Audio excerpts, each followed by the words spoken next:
Hello दोस्तों, स्वागत है आपका एनवी एजुकेशन में। तो आज हम स्टार्ट कर रहे हैं चैप्टर 13 का क्वेश्चन नंबर 14 से। इससे पहले जितने सारे वीडियोस बनाए उन सभी के लिंक आपको नीचे डिस्क्रिप्शन बॉक्स में मिल जाएंगे। तो इसको शुरू करते हैं। तो देखिए क्या लिखा है। पंचाल ग्राम की कृषि समवाय समिति एक ट्रक खरीदी। पहले समिति को 2400 बीघा ज़मीन 25 हल द्वारा जोतने में 36 दिन का समय लगता था। तो इस समय केवल ट्रक द्वारा इस समय ज़मीन का आधा भाग, ज़मीन का आधा भाग, सवाल में थोड़ा सा मिस्टेक है। तो ज़मीन का आधा भाग ट्रैक्टर द्वारा 30 दिन में जोत दिया जाता है। तो एक ट्रैक्टर कितने हल के समान है ये पूछ रहा है। तो यहाँ पर हमसे क्या क्या पूछा है कि सबसे पहले चलो डिटेल्स लिखते हैं। तो ज़मीन जो है वो बीघा में दिया हुआ है। मान लिया यहाँ पे जो ज़मीन है बी मान लेते हैं। चलो हल जो है वो क्या है एच मान लिया, और दिन जो है उसको डी मान लेते हैं। अब हमें क्या करना है, इन तीनों के बीच में क्या संबंध है वो हम पता करेंगे। तो सबसे पहले यहाँ पर क्या है कि 2400 बीघा ज़मीन जो है वो 25 हल कितने दिन में, 36 दिन में जोत देते हैं। तो और 1200 बीघा ज़मीन जो है तब क्या होगा, कितने हल 30 दिन में जोत पाएंगे, क्योंकि 1200 बीघा ज़मीन एक ट्रैक्टर काम ख़त्म कर रहा है 30 दिन में। तो जितना हल लगेगा उतना ही हल ट्रैक्टर के समान होगा। ठीक है, तो हम क्या करते हैं, हल से बीघा ज़मीन का और हल से दिन का संबंध पता करते हैं। तो यहाँ पे हल जो है ज़मीन के साथ किस तरह से संबंध में है वो देखते हैं। तो देखिए जैसे ही ज़मीन ज़्यादा बढ़ाएंगे तो हमें हलों की संख्या भी ज़्यादा करनी पड़ेगी। ज़मीन अगर कम कर देंगे तो हल भी कम लगेगा, यानी कि यहाँ पे क्या है, सरल समानुपाती है हल जो है वो ज़मीन के साथ। और अब दिन के साथ बात करें तो अब हल और दिन के बीच में संबंध देखते हैं। तो हल और दिन के बीच में संबंध कैसा है कि अगर दिन ज़्यादा लगेगा तो हल की संख्या कम होने से भी चल जाएगा, लेकिन अगर कम दिन में मुझे काम ख़त्म करना है तो मुझे हलों की संख्या जो है वो ज़्यादा करनी पड़ेगी। तो यहाँ पे क्या है कि उल्टा संबंध यानी विलोम संबंध है। तो हल का दिन के साथ कैसा संबंध है, विलोम संबंध है। ठीक है, तो अच्छा यहाँ पे एक और चीज़, इस जगह पे स्थिर क्या है, तो दिन जो है वो स्थिर है, इतने ही दिन में काम ख़त्म करना है। अच्छा डी स्थिर है। अच्छा और इसमें क्या है, इसमें हमारा ज़मीन जो है वो स्थिर है, यानी कि बी जो है वो कांस्टेंट है। ठीक है, इसको ये चेंज नहीं होगा, तब जाकर के ये कंडीशंस वैलिड है। ओके, अब आगे हमें क्या करना है, अब हमें इन दोनों को मर्ज कर देना होता है, मिला देना होता है। तो यानी कि एच क्या है, एच समानुपात है बी और बी बटा डी के। ठीक है, अब यहाँ पे हम समानुपात को हटाने के लिए क्या करते हैं, के लेते हैं। तो बराबर देकर के एक कांस्टेंट के लेते हैं और ये बी बाई डी, जहाँ के क्या है, के एक स्थिरांक है। ठीक है, तो पहले कंडीशन से, अच्छा ये हमारा इक्वेशन 1 हो गया। पहले कंडीशन से हम पता करते हैं कि के का मान कितना है।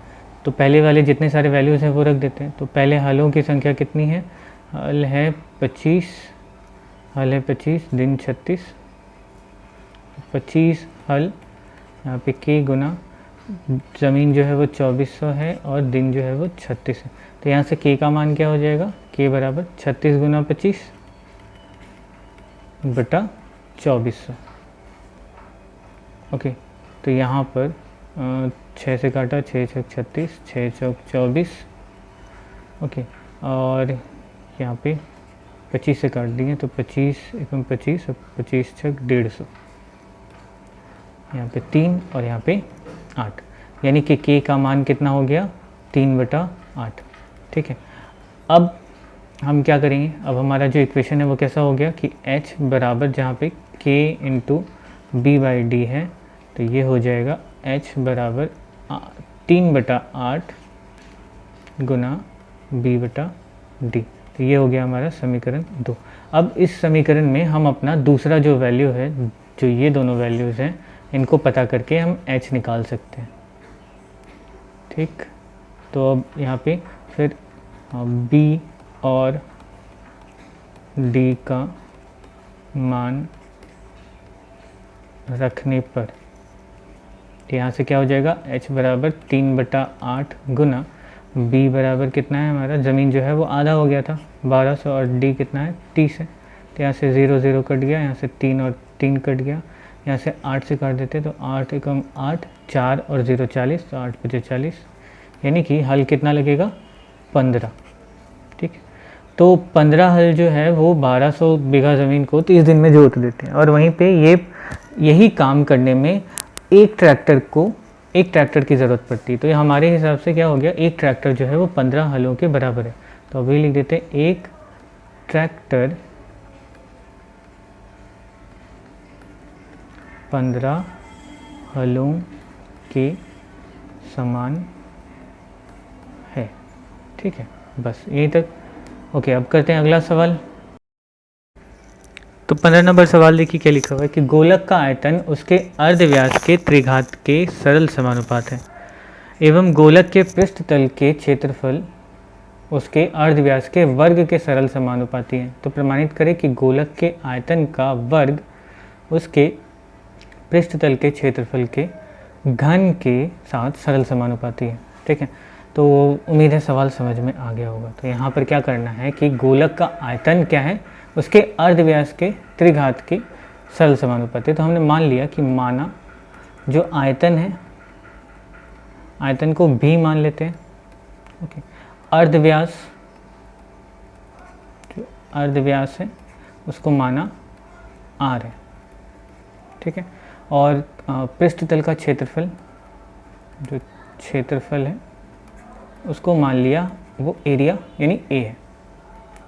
ठीक, अब इन तीनों के बीच में देखना है कैसा कैसा कि आयतन जो है वो अर्धव्यास के साथ क्या है, त्रिघात के सरल समानुपाती, यानी कि v प्रोपोर्शनल है r के, r क्यूब के।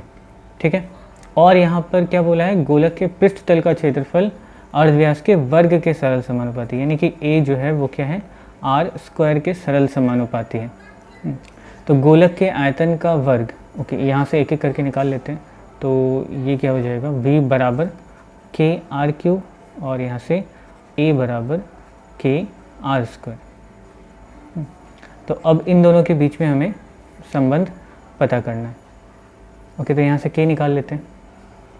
तो यहाँ k बराबर क्या हो जाएगा, v by R cube equal to k। ठीक है, या फिर हम ऐसा कर सकते हैं, इसको k1 ये k2 रहने दो। तो यहाँ पर